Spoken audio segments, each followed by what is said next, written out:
Olá, muito boa noite. Sejam bem-vindos ao programa Vida Plena, um programa da Constante TV, que é a web TV da Igreja Batista Constantinópolis. É um prazer ter a audiência de vocês. O objetivo do Vida Plena é levar informações e conteúdo sobre bem-estar físico, emocional, mental e espiritual. Se você ainda não está inscrito no nosso canal, faça isso agora. Ative as notificações, curta, comente e pode também compartilhar o link com outras pessoas para divulgar o nosso conteúdo. Eu vou começar o programa de hoje lendo o Salmo 92, versículo 14. Na velhice ainda darão frutos, serão viçosos e florescentes.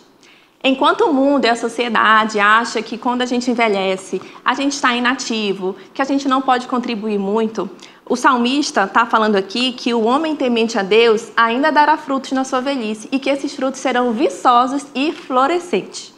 E para falar então sobre esse assunto, sobre a terceira idade, nós estamos hoje aqui com a doutora Caroline Rodrigues. Deixa eu apresentar a doutora Caroline. A doutora Caroline, ela é especialista em clínica médica, especialista em geriatria pelo Hospital do Servidor Público de São Paulo, pós-graduada em cuidados paliativos, mestre pela Fiocruz e diretora do Instituto CNC. Muito obrigada, Carol, por ter aceito o nosso convite. Obrigada pelo convite, boa noite a todos. Eu vou chamar de vez em quando a doutora Caroline de Carol, porque já são uns anos de amizade, eu não vou conseguir chamar o nome completo, né, Carol? Tranquilo, tranquilo. Então, eu vou começar fazendo a seguinte pergunta, Carol. Eu gosto de ler sobre longevidade, tenho lido bastante, né? E, assim, todo mundo se preocupa com a sua aposentadoria financeira para essa idade, né? Mas ninguém se preocupa muito para a sua aposentadoria de saúde para essa idade. Então, assim, qual seria o momento certo de se preocupar em passar com o geriatra? Então, quando a gente fala em relação à geriatria, é uma especialidade que, de certa forma, nova, na região norte, mais nova ainda, né? E o médico geriatra é aquele especialista que ele vai administrar a saúde como um todo. Então, nós, na nossa formação, a gente aprofundou nossos conhecimentos na maioria das doenças clínicas. Quando a gente fala de doença clínica, gente, é aquela que não precisa operar, né? Então, a gente vai fazer o tratamento clínico. E aí, nós relacionamos tanto o envelhecimento, o que ele impacta na nossa vida, como essas doenças crônicas, hipertensão, diabetes, osteoporose, vão alterando, né, nosso organismo. Então, a geriatria é aquele que vai ser o administrador, o gerenciador, e conforme a necessidade ele vai encaminhando, ele vai vendo. Por quê? A gente não consegue ver a pessoa idosa só por sistemas, a gente tem que ter esse olhar global. Sim, o corpo é tem único que ver, só, né? Então, realmente, a gente faz essa análise global para poder ver e identificar todos os sinais de alerta, o que pode trazer de impacto na vida daqui a 5 anos, 10 anos ou logo, né? Então, a geriatria tem essa especificidade, né? E nisso, 50 anos a gente fala, poxa, já vamos começar. Depois dos 70, gente, não enrola não, tem que ir. Então, né? O geriatra, a partir de que idade a gente, então, define o idoso? É 60, né? O idoso é a partir dos 60 anos. Tá. A minha outra pergunta tem a ver com isso, eu acho, Carol. Existe uma classificação de idosos? Sim, sim. Então, quando a gente fala da pessoa idosa, vamos logo desmistificar, tá, gente? Pessoa idosa, idoso é só o fato de ter acima de 60 anos e acabou. A gente não adianta pensar que idoso, idoso, eu não sou idosa, tem 60 anos? É idoso. E tá tudo bem. A questão é desmistificar. Por quê? Pessoa idosa é pessoa acima de 60 anos. O que nós vamos ver é se essa pessoa idosa, ela é uma pessoa idosa ativa, com poucas doenças, que consegue gerenciar sua vida, consegue manter sua autonomia e independência. Ok, então essa a gente chamaria muito mais da idosa robusta ou idosa não frágil, é aquela idosa que a gente vai ter menos riscos, menos problemas de saúde, menos impacto. Quando nós falamos daquele idoso que já tem múltiplas doenças, já tem várias doenças crônicas, mas consegue gerenciar a sua vida, a gente falaria que esse é o idoso em risco de fragilização. Não é tão robusto, ainda não é frágil, então você tem um sinal de alerta muito grande. É um idoso que a gente tem que cuidar muito bem, ver todas as nuances, todas essas questões, para a gente não deixar ele se tornar o idoso frágil. O que é o idoso frágil? Idoso frágil é aquele com as múltiplas comorbidades, porém ele já começa a ter dependência, ele não consegue gerenciar totalmente sozinho sua vida, não consegue sair de casa sozinho, não consegue fazer algumas atividades em casa sozinho. Mesmo que seja, mas dentro de casa, mas não paga as contas, não sai de casa. Mas ele nunca fez. Tá. Quando nunca fez, tem uma dependência um pouco mais cultural, não seria esse o caso.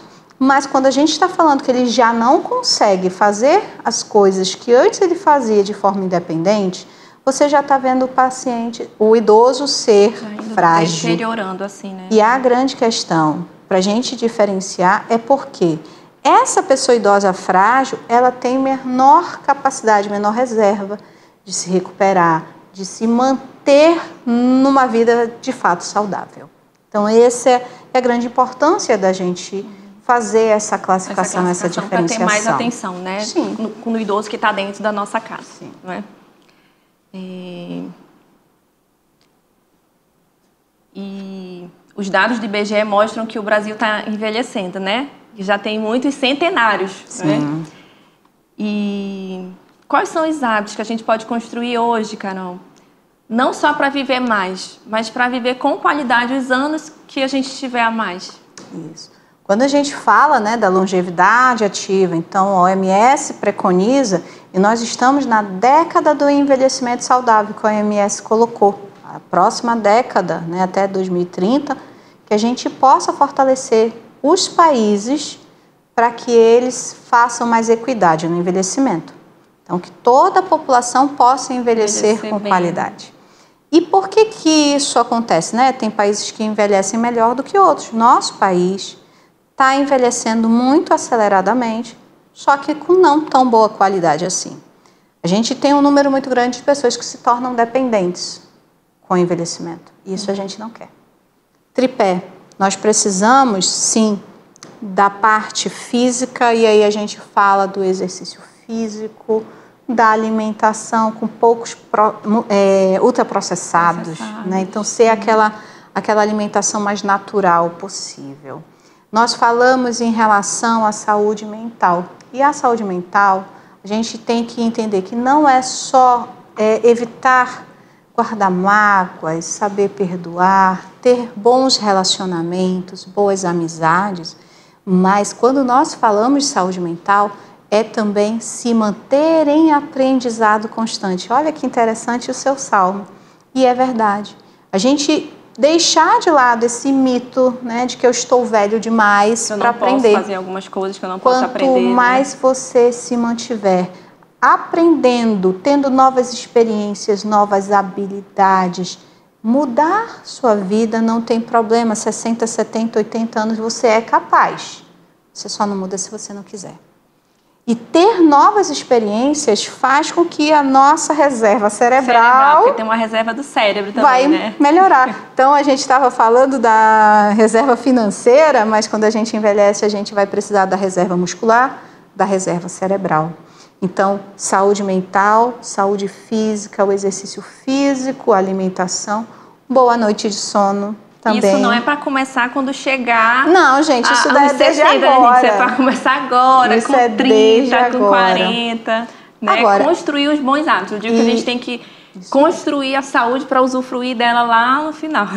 E um fato é que a gente sabe que as questões sociais e econômicas também vão impactar o envelhecimento. Tá? Então, as condições de trabalho, de moradia, as condições econômicas também impactam no seu envelhecimento futuro. Então, a gente conseguir gerenciar. Que vão envelhecer melhor, porque são países mais desenvolvidos, né? A educação, a escolaridade são fatores que vão influenciar. mental, né? Vão influenciar. Aí a gente estava falando de atividade física, né? Que isso é importante para construir essa saúde no futuro.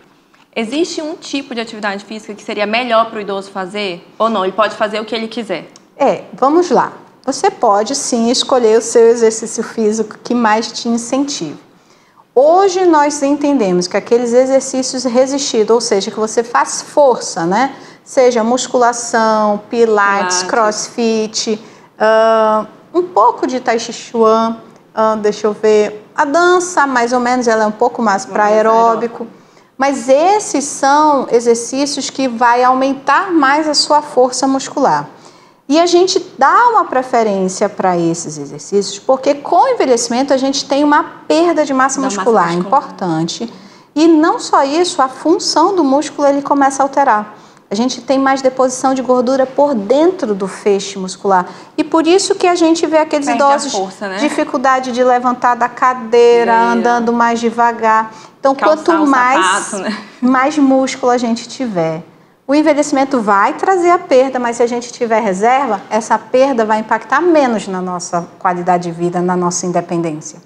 Então, o exercício de força é importante. Mesmo que um idoso que nunca fez atividade, nunca fez musculação quando ele era jovem. Pode fazer. E ele está com 60, 70 e quer começar a fazer. Dá para começar a fazer musculação mesmo? Dá para fazer. E hoje na internet a gente está vendo vários exemplos de pessoas que começaram com 75 anos. Uma agora recente, 89 anos, começou a fazer. Mas assim, sempre também, né, com essa idade tem que fazer acompanhado, né? Sim, é porque na verdade a gente vai ter que fazer orientação para fazer toda aquela avaliação, quais são as dificuldades. Também, E outra coisa, nós precisamos de mais profissionais de educação física capacitados na pessoa idosa. Porque o mundo está envelhecendo, o Brasil mais acelerado, né? E a gente ainda tem poucos, a gente precisa de mais. Profissionais de educação física vão lá se especializar nisso.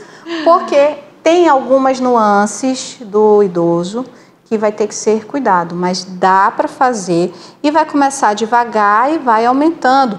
Mas não se deixem levar pela ideia, eu não vou conseguir fazer. Se você nunca começar, realmente não vai. Começando aos poucos e vai. Né?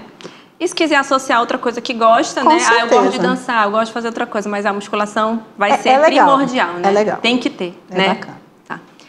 E aí, o que não pode faltar na alimentação do idoso? Tem um nutriente, tem um macronutriente ou um micronutriente que tem que fazer uma suplementação ou não? Na verdade, do estado nutricional, a gente sempre vê que não tem um específico.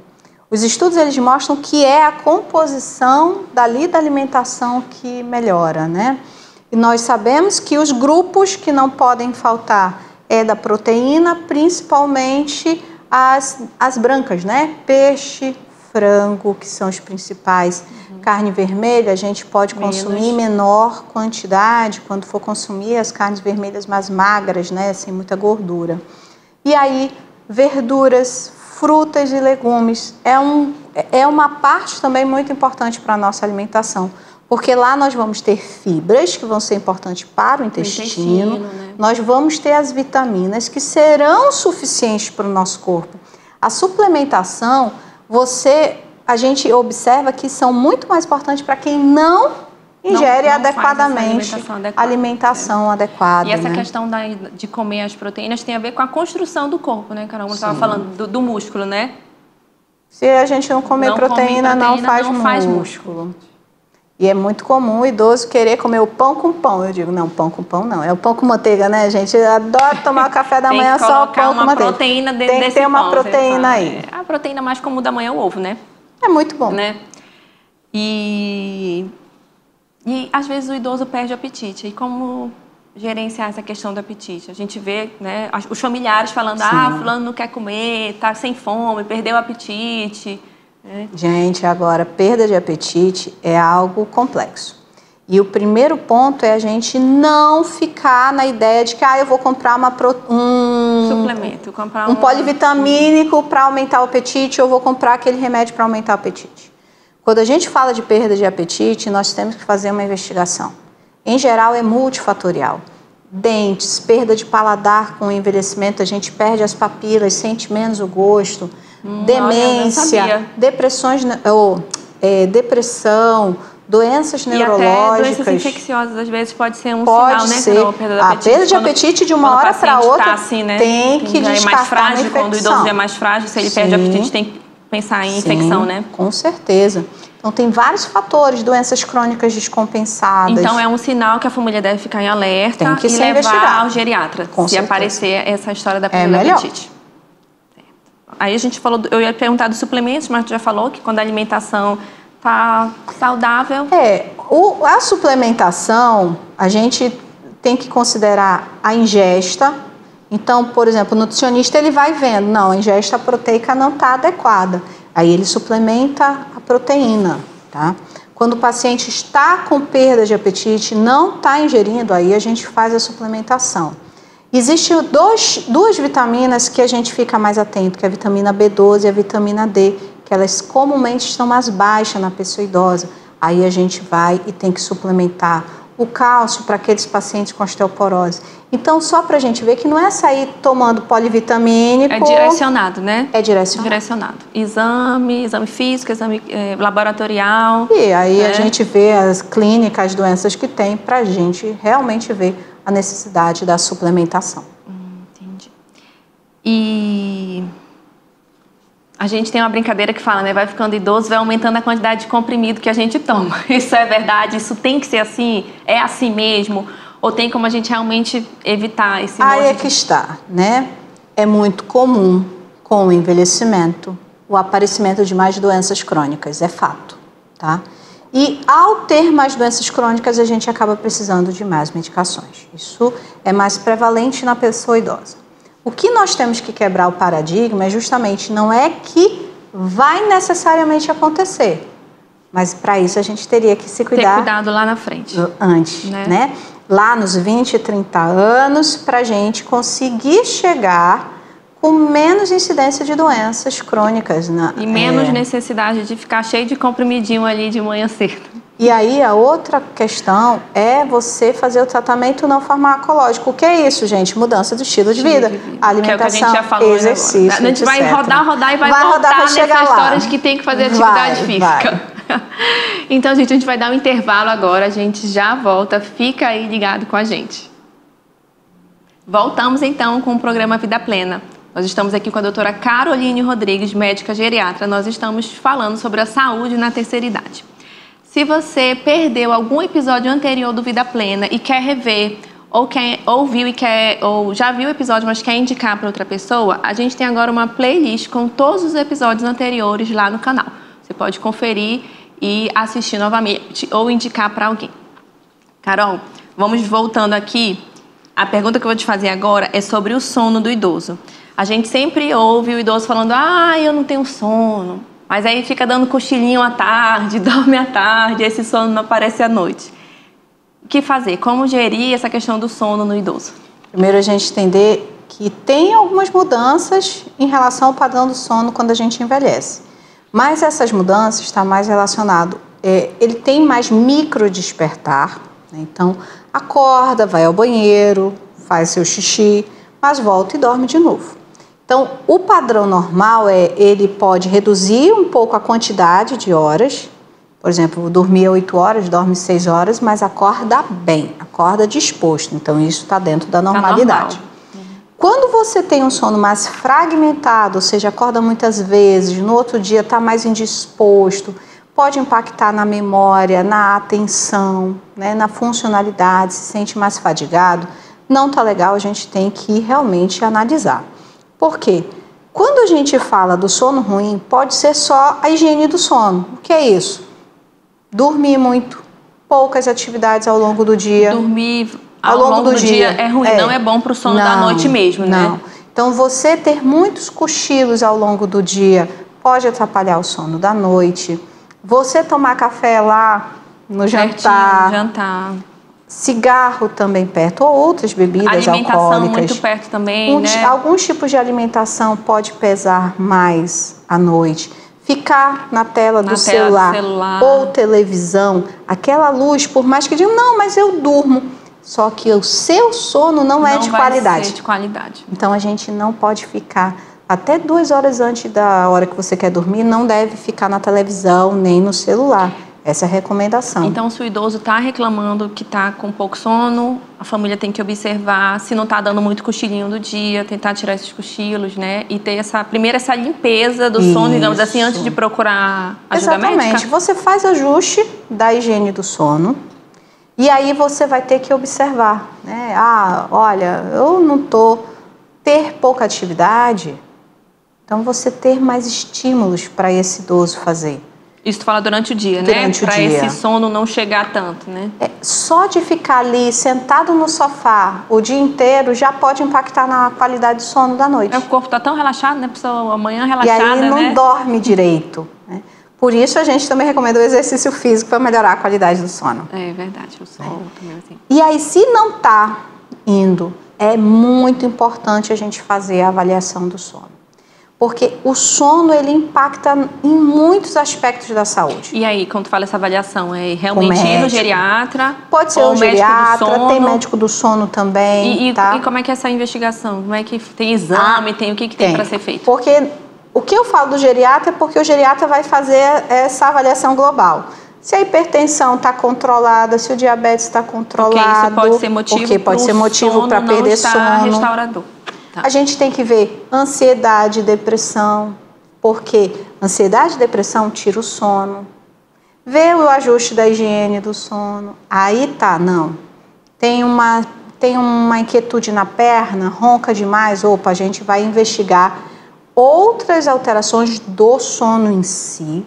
E aí pode ser necessária polissonografia, actigrafia, são exames que a pessoa faz dormindo, pra gente fazer quando está dormindo, né? Ver a respiração durante o sono, se não está fazendo apneia, né? Porque a apneia obstrutiva do sono é uma doença que aumenta com a faixa etária. Aumenta o risco cardiovascular também. Aumenta o risco de morte súbita, ou seja, está ali, né, para o coração, arritmias, descontrole da pressão, descontrole do diabetes. Então, a apneia do sono é até que muito comum, só que passa batido. A apneia do sono, gente, é aquelas paradas na respiração, cai a nossa oxigenação. Então, pensa, é como se você estivesse sufocando. O corpo, ele vai brigar para você viver. Aí você fica acordando, né? No outro dia, você está cansado. É característica da apneia do sono. Às vezes, até o paciente fala, não, que eu dormi bem, mas no dia está muito cansado. Né? De manhã é uma dor de cabeça, é uma tontura, é um mal-estar inexplicável. Como que está esse sono? Eu vou precisar avaliar esse sono. E não é infrequente a gente ver idosos tomando remédio para dormir. É muito frequente. Não é? É bem frequente. E aí, Aí tem que ir no geriatra. Não, brincadeira à parte, gente, porque, infelizmente, a demanda que os pacientes levam, porque não dormir impacta, né, na saúde, e muitas vezes o clínico... É perturbador, às vezes, né, não dormir, né? E o médico clínico que não tem a experiência de fazer a análise global do paciente, ele vai querer o quê? Faça o remédio que o paciente está querendo. Então, não vá pedindo remédio, não. Vá querendo saber o que está acontecendo. Porque na sua ansiedade o médico fica ansioso e passa logo o remédio. Esses remédios vão prejudicar a memória. Tudo que tu fala aí, tudo que pode prejudicar, para ver se convence o povo a não tomar remédio para dormir. Existe, é assim. Tem que ver o remédio adequado para a pessoa idosa. Aqueles tarja preta, né, que a gente vai falar aqui o nome, diazepam, clonazepam, que é o famoso Rivotril, eles são medicações que a gente usa assim muito, muito pouco na pessoa idosa. É em casos assim extremos que a gente deve utilizar, tá? Por quê? Porque são medicações que ao longo prazo podem prejudicar a memória, aumenta o risco de quedas, tá? Então a gente evita ao máximo interação entre os remédios. Então a gente evita. E nós temos outras medicações mais apropriadas e mais adequadas. Vão ter casos que a gente vai precisar usar remédio, gente. Fiquem tranquilos também, não são todos, mas antes da gente pensar no remédio, a gente tem que fazer essas outras coisas. Fazer toda essa investigação. Né? Tem que fazer o exercício para não ficar muito quieto, muito parado em casa, ter atividade, socialização. Eu vejo que depois que começam com os remédios, é muito difícil depois tirar, né? É difícil. Tem alguns que a gente não consegue, nem consegue, né? Tem uns que nem consegue, né? Vamos aqui agora para outra pergunta, Carol. Quais são as principais causas que vão debilitar o idoso? Quais são as doenças que vão mais comuns ali que debilitam o idoso? Puxa vida, essa... São várias. São várias, são várias. Mas aquela que a gente deve ficar mais atento, investir para aquilo não acontecer. Se é possível, né? Investir antes para não acontecer. Eu vou lhe falar que mais do que doenças é justamente a inatividade. Então, o sedentarismo, né, a perda, né, da sua força física, né? É o que mais debilita. Porque mesmo aqueles pacientes hipertensos diabéticos, se ele está lá fazendo exercício físico, ele vai ter menos problemas. Se ele tem um quadro de doença de Alzheimer, claro, gente, doença de Alzheimer está cada vez aumentando, sim. Essa pode debilitar bastante. O AVC isquêmico, né? Os AVCs, que é acidente vascular cerebral, isquemias no cérebro, isso que também debilita bastante. Com diabetes, né? Agora, se você faz o exercício, a chance dessas doenças debilitar são menores.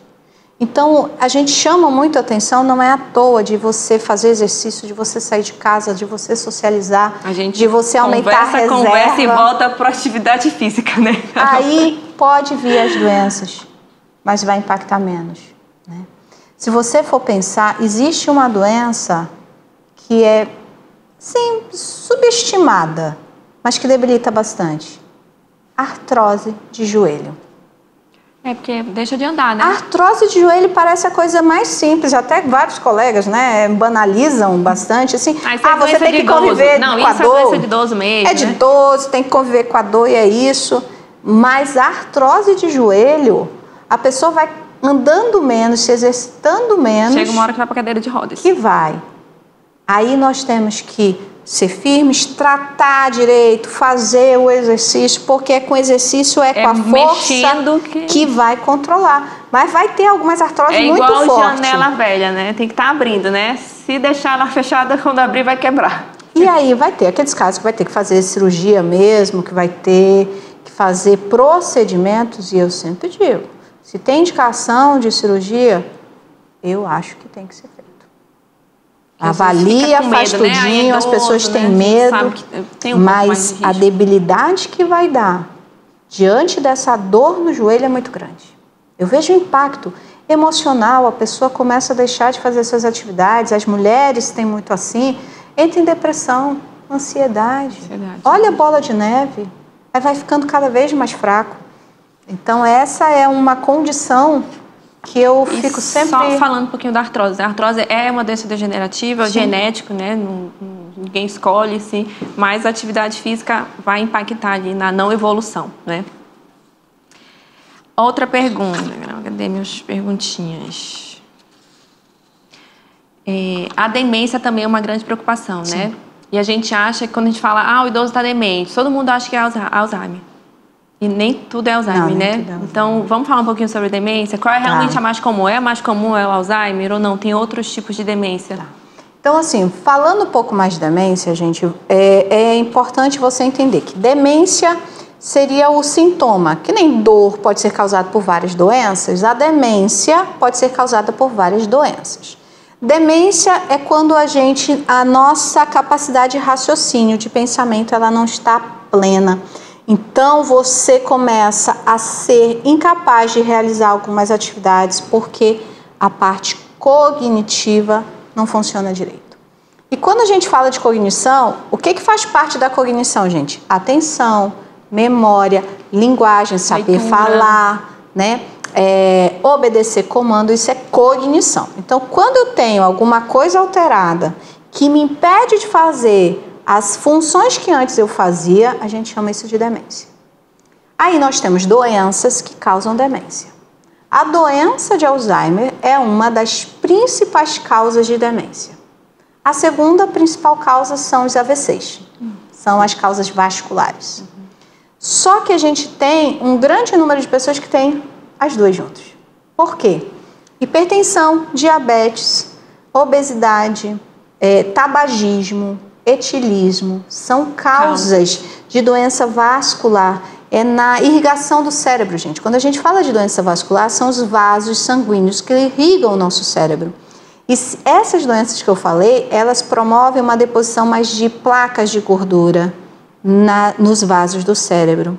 E isso aumenta o risco de fazer isquemias. Obstrução, né? Obstrui o vaso, né? Não passa o sangue, falta oxigênio e morre os nossos neurônios. Isso é o famoso, gente, AVC. Mas além de AVC, a gente pode ter pequenas isquemias, pequenos pontinhos de morte sem a circulação. Sem aqueles sinais e sintomas clássicos Só que do AVC. aí vão acumulando ao longo dos anos, aí traz o quadro de demência vascular. Então essas são as principais. Temos outros tipos de demência, demência da doença de Parkinson, demência frontotemporal, temos a doença secundária a transtornos psiquiátricos, nós temos a demência pelo etilismo crônico, então temos outros tipos. Mas, de fato, a doença de Alzheimer é a principal e a segunda, vascular. E qual é o sinal que eu posso começar a observar no idoso que pode me fazer pensar que ele está evoluindo para uma demência? Existe uma demência aguda, assim, rápido, se instalou, ou é uma coisa devagarzinho? É devagar. Demência rápida, a gente vai pensar em causas um pouco mais diferenciadas. Um câncer, uma tuberculose, até um HIV, tá? Aí são outras causas. A demência pelas doenças degenerativas como Alzheimer e vascular, elas são mais lentas e progressivas. A doença de Alzheimer é caracterizada pela perda da memória recente. Então, a gente começa a ter, né, a deposição de substâncias tóxicas numa região do cérebro, que é responsável pela memória recente. Então, qual é um dos principais sinais de alerta para a doença de Alzheimer, gente? Atenção. Repetitividade. Pergunta a mesma coisa várias vezes. Ou então, fala a mesma informação várias vezes. Ela esquece totalmente o que tinha falado. E aí, ela começa a esquecer como faz aquele bolo gostoso que ela costumava fazer. Erra. Às vezes ela esquece até o endereço da casa. A gente ouve casos, né, de não saber voltar para casa. Também é outro sinal. Esquecer o fogo ligado, fazendo outras coisas, nem tanto. Mas ela esquecer totalmente, até às vezes que estava cozinhando, é um sinal de alerta. Não estou dizendo que aqui vai ser tudo Alzheimer, mas é um sinal de alerta que precisa investigar. Se começar a ser repetido... E a repetitividade é característico. Fala uma coisa, tempo depois pergunta de novo, pergunta de novo. Só que depois, no Alzheimer, além dessa demência, do esquecimento, vão vindo outros sintomas, né? Sim, sim. Aí, conforme vai evoluindo a doença de Alzheimer, a pessoa vai cada vez mais ficando dependente. Ela vai perdendo a capacidade de fazer as coisas. Então, a doença de Alzheimer no início é isso, é a perda da memória recente. Só que depois vem outros sintomas. E aí a pessoa consegue raciocinar, consegue pensar, consegue decidir, mas depois ela esquece. E aí, conforme vai avançando, ela vai ficando com alterações de comportamento, ela vai podendo ter quadros ou de apatia ou de agressividade, ela esquece as pessoas ao redor, ela vai cada vez esquecendo mais coisas de como fazer. Mas ela consegue lembrar das coisas lá de antigamente? Do passado. Aí começa a contar histórias do passado, né? E aí ela pensa que ela está na vida passada, por isso que as pessoas com doença de Alzheimer às vezes têm um problema no final da tarde de querer ir para casa. Porque ela não reconhece aquele como a casa. É verdade, eu ouvi essas histórias. E aí é assim, é porque na mente dela, ela está lembrando lá da casa da infância. E aí ela chama o filho de pai, a filha de mãe, porque a mente dela, a memória recente como ela fechou, né? Sobressaiu a memória passada. E às vezes tem alguns pacientes com doença de Alzheimer, por exemplo, tem uns que ficam fazendo uns movimentos repetitivos, que era o que ele fazia antes. Aquela mulher que costurava, aquela que fazia a rede, aquele que pescava e fica fazendo movimentos como se estivesse fazendo. E assim, é um sofrimento para a família, né? Porque você vê o seu pai ou sua mãe viva, mas sem as memórias, né? Sem às vezes até reconhecer o filho, né? Deve ser um sofrimento para quem está ali cuidando, né? A doença de Alzheimer e as outras demências, elas são doenças que impactam toda a família. E impactam a sociedade de maneira geral, tá? Então, são doenças que a gente realmente deve pensar na prevenção, tá? Existem algumas formas da gente tentar diminuir esse impacto, mas são doenças que trazem mesmo essa mudança em toda a estrutura e toda a rotina da família. Rotina, cuidado, né? E aí os filhos, às vezes, entram em negação, porque na hora que você não aceita que aquilo está acontecendo, mas Tá vendo? Na hora que ela quer, ela lembra. Não dá atenção devida. Ou então, o pai esqueceu, aí o filho fala o quê? Pai, você não lembra? Eu falei pro senhor. Aí deixa mais confuso lembra, gente, ainda, não lembra.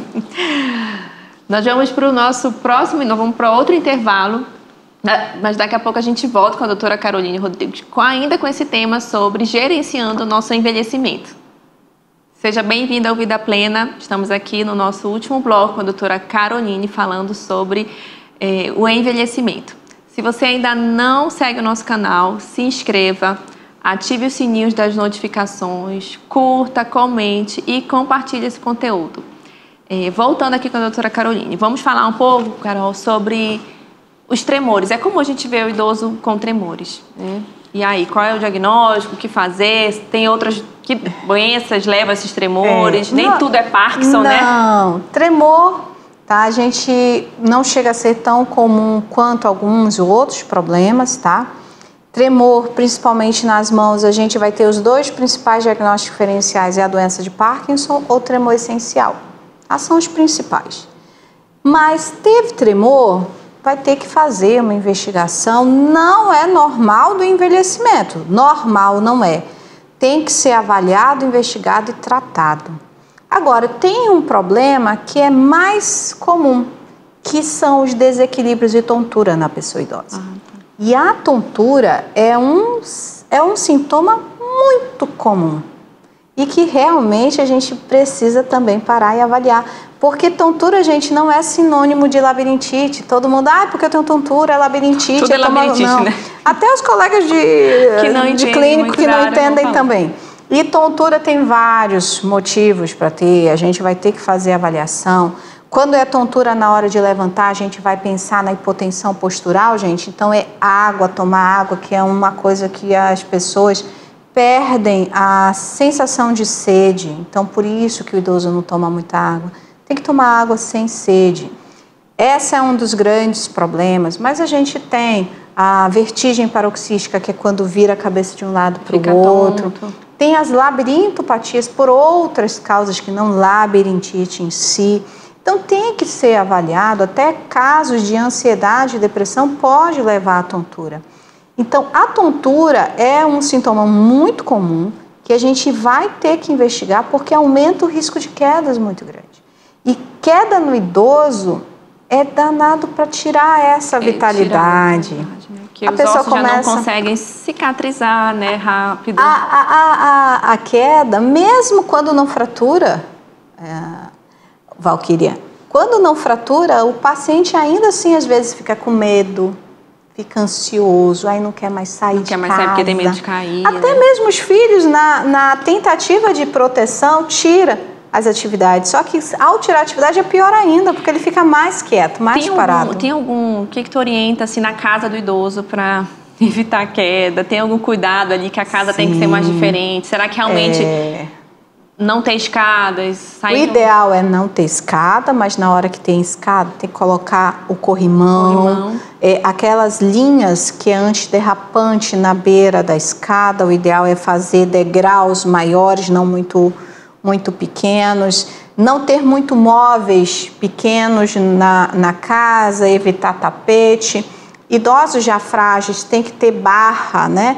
Mesmo não frágil, o ideal é ter barra, tá? Agora, quem tem dificuldade de andar, é mais importante ainda ter as barras, tanto nas paredes, quando ele vai se deslocar, quanto no banheiro, tá? Então, são algumas adaptações que a gente vai precisar fazer. É importante ressaltar que o idoso que cai, não é a solução tirar as atividades, a gente tem que reabilitar, porque a gente tem que fazer com que ele volte a ter atividades, mas com segurança. Essa é a grande questão. E para isso não tem jeito não, é o geriatra mesmo. Não é por nada não, porque é uma avaliação global, não tem jeito. E essa questão da tontura, do equilíbrio, como é que fica assim o idoso, com que idade assim seria recomendado não dirigir mais? Não temos idade. Não temos idade. A grande questão da direção vai dar capacidade mesmo do idoso, tá? Aqui no Brasil, o nosso perfil de pessoas nonagenárias é um perfil de pessoas nonagenárias mais frágeis, tá? Mas no sul e sudeste nós temos um número grande de pessoas nonagenárias totalmente robustas, né? Dirigindo. Que dá para dirigir. Agora, tem alguns senões? Sim, porque com o envelhecimento a gente tem uma diminuição dos nossos reflexos, fica um pouco mais lento. Então, na hora que você vai dirigir, tentar evitar... mais cauteloso, né? Assim. Evitar lugares muito movimentados, com muito trânsito. O cara já tem 90 anos, evitar... Noite, porque fica mais escuro, noite, né? Pronto, isso daí. Então, tem alguns cuidados a mais que você vai ter, mas não é que não possa dirigir totalmente. Mas vai ter realmente essas nuances Tomar um pouco aí. mais de cuidado, né? E agora vamos para a pergunta que eu acho que nós vamos falar mais sobre ela. Que é sobre depressão nos idosos, né? Inclusive, Certo. a gente lê alguns dados até de suicídio, né? Que é aumentado entre os idosos, né? Sim. O quadro de depressão na pessoa idosa, se eu pensar no meu consultório, é muito alto o índice. Mas por quê, gente? Não é uma questão só de espiritualidade. Com o envelhecimento, nós temos muitas perdas.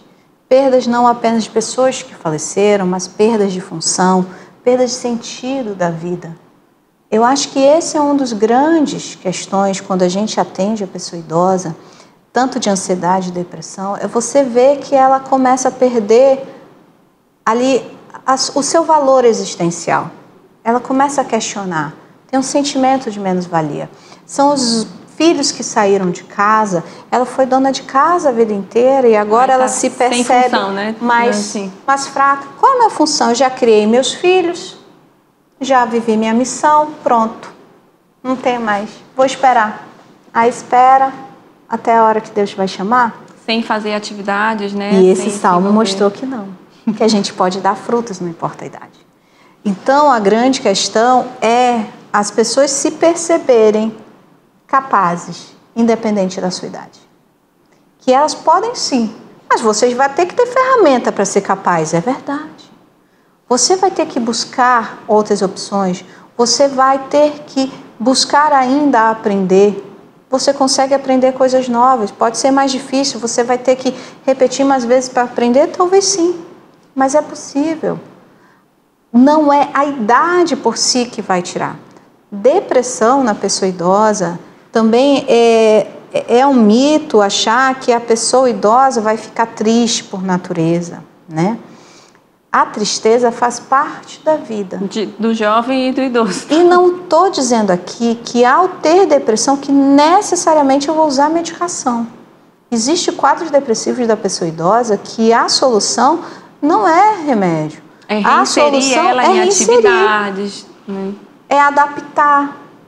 É fazer a psicoterapia no sentido dela ela reaprender, ressignificar a vida, ressignificar as perdas. E o que a família pode perceber, que às vezes ele não fala, Sim. Ou então nem sabe que aqueles sintomas são de depressão, né? Que sinal o idoso pode dar que a família pode abrir um alerta de que precisa de dar mais atenção em relação a isso? Muita irritabilidade. Irritabilidade? A irritabilidade, aquele que não era e está muito irritado, aquele que se queixa o tempo todo de tudo quanto é dor, né? Então você vê, tudo dói, tudo tá ruim, né? A insônia. A insônia pode. Perda de apetite pode, né? Então pode ser um sintoma, um sinal de um quadro depressivo. A pessoa mais apática, mais retraída, deixar de fazer suas atividades, né? Então são alguns sinais de poder ser o quadro depressivo. E aí a depressão no idoso não é só aquele que vai ficar chorando, né? Por isso que eu falei da irritabilidade. Sentimento de menos-valia, eu já estou velho mesmo, eu já fiz tudo que tinha que fazer. Opa, era assim mesmo, né? Ele sempre foi assim? Não, mamãe adorava fazer as coisas, adorava passear, adorava dançar, então por que não está fazendo? Por que deixou de ir para a igreja? Por que agora está tão difícil de ir? Porque eu sinto dor. Vamos controlar a dor, vá. A espiritualidade é muito importante também para essa nossa resiliência, para a gente conseguir passar por essas dificuldades. De por que a gente está aqui, né? Com certeza. Por isso que a gente fala tanto de ressignificar o envelhecimento. Porque a gente entender que é uma outra etapa da vida, tem outros desafios, cada etapa da vida tem desafios também, coisas boas e coisas ruins. Envelhecimento tem coisas ruins, sim. Mas a gente pode melhorar? Pode. Mas tem que buscar.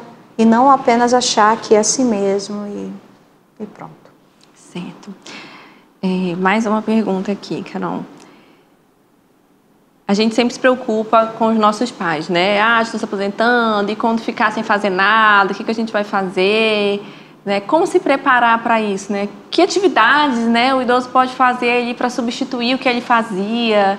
Né? Como... É porque aí ele pode fazer a princípio o que ele quiser. O que ele quiser, né? O que ele tiver vontade. Mas tem que fazer, né? Não pode ficar parado, né? O que a gente vê na prática é que como passou a vida inteira fazendo aquela mesma atividade... Quer continuar fazendo aquilo. Ele não consegue enxergar a alternativa. A pessoa, assim... mas eu fui isso a vida inteira, ou eu fui dona de casa, ou fui servidor público ali a vida inteira. E aí, quando aposenta, ele fala... Acabou a minha missão. Volto de novo lá para aquela questão... A questão da depressão, né? Mas aí, o que acontece? A gente entender que ele vai ter que tomar a decisão de fazer, de se ver como uma pessoa capaz. Tem que abrir o coração e testar coisas novas e diferentes. Nunca sair, nunca falei na televisão, ou seja, né, habilidades novas. Eu não sei, então vamos atrás. Aqui em Manaus nós temos os centros de convivência, nós temos a FUNAT, tem canto, tem teatro. Não aprendi a ler e escrever, vamos aprender a ler e escrever. Vou aprender a tirar foto, eu quero viajar para o Peru, mas falo espanhol, não sei falar espanhol. Faz a língua espanhol, depois viaja para o Peru. Então, não necessariamente a gente precisa ter novas missões na vida ou propósito muito mirabolante, mas a gente pode ter pequenos projetos, pequenos objetivos, que isso vai trazendo mais... significado ali de atividade. E aí eu vejo muito o trabalho voluntário como sendo algo interessante, né? Porque isso preenche, isso traz luz. O que eu vejo é as pessoas perdendo o brilho dos olhos. Aquela coisa que enche a nossa vida, que diz, putz, eu estou aqui nessa vida para isso. E a gente passa a vida inteira achando que é só isso a nossa vida.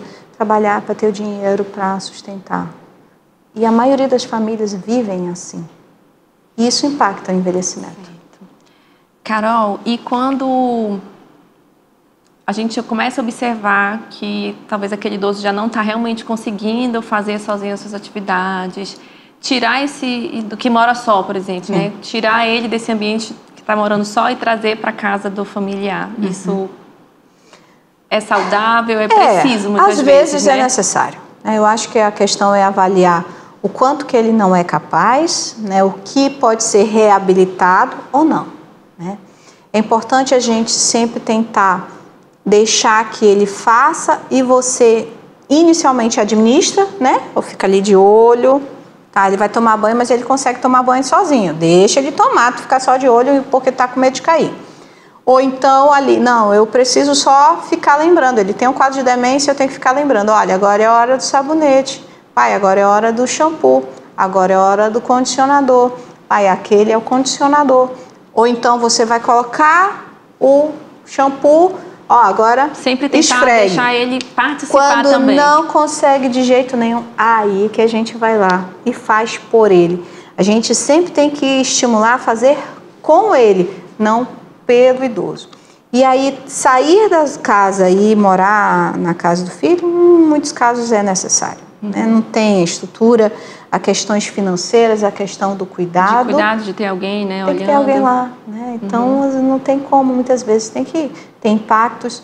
Eu acho que também, como família, é entender o impacto disso para a saúde da pessoa, né? Cria um quadro de depressão, então...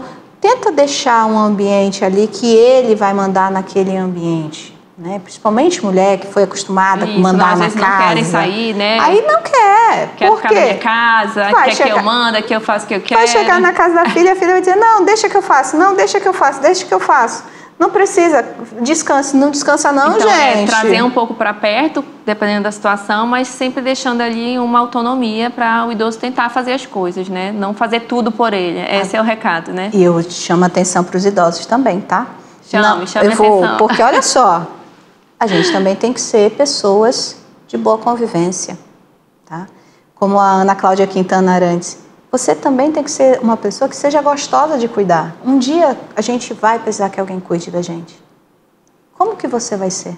Aquela que vai ficar o tempo todo reclamando? Reclamando, né? Aquela que vai ficar, ó céus, ó vida, ó azar? Ou aquela que vai ser grata? Aquelas pessoas que vão ser flexíveis. Tá, filho, eu queria tanto fazer o café, mãe, mas não pode fazer. Então tá, eu vou fazer o café desse jeito. Então, essa flexibilidade entre as duas partes, tanto do filho quanto do idoso. Não ser irredutível.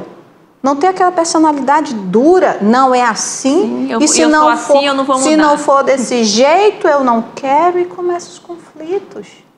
Relação familiar é isso. É um abrindo mão. Nós estamos chegando aqui ao final da nossa entrevista com a doutora Caroline Rodrigues. Muito obrigada, Carol. Eu quero que você dê suas considerações finais, assim, sobre como cuidar desse envelhecimento, para a gente chegar lá saudável. Então, eu vou no aspecto de que você está nesse processo, é você entender, precisa do exercício físico, precisa ter um equilíbrio, né, entre as questões de trabalho mesmo, você não esquecer de se cuidar. A saúde vai ser importante, então veja a sua alimentação, atividade física e aprenda sempre alguma coisa nova, alguma coisa diferente.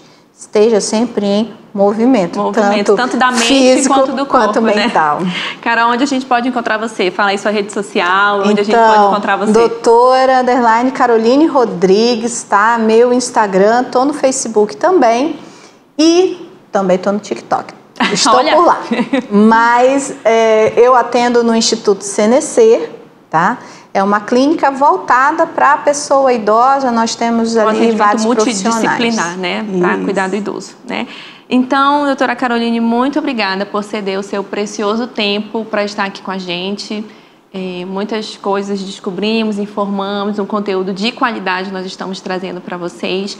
E eu quero concluir com vocês compartilhando o que o apóstolo Paulo fala em sua segunda carta aos Coríntios, capítulo 4, versículo 16. Embora exteriormente estejamos a desgastar-nos, interiormente estamos sendo renovados dia após dia.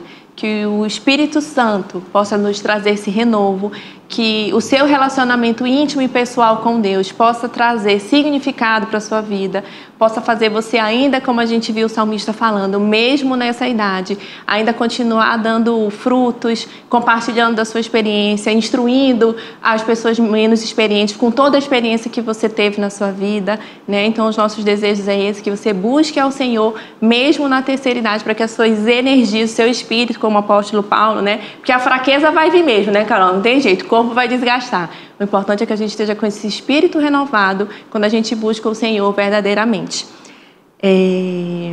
Então, relembrando que se você quer assistir de novo esse episódio ou quer assistir os episódios anteriores, a gente tem então lá uma playlist com todos os episódios. Você pode procurar lá no nosso canal.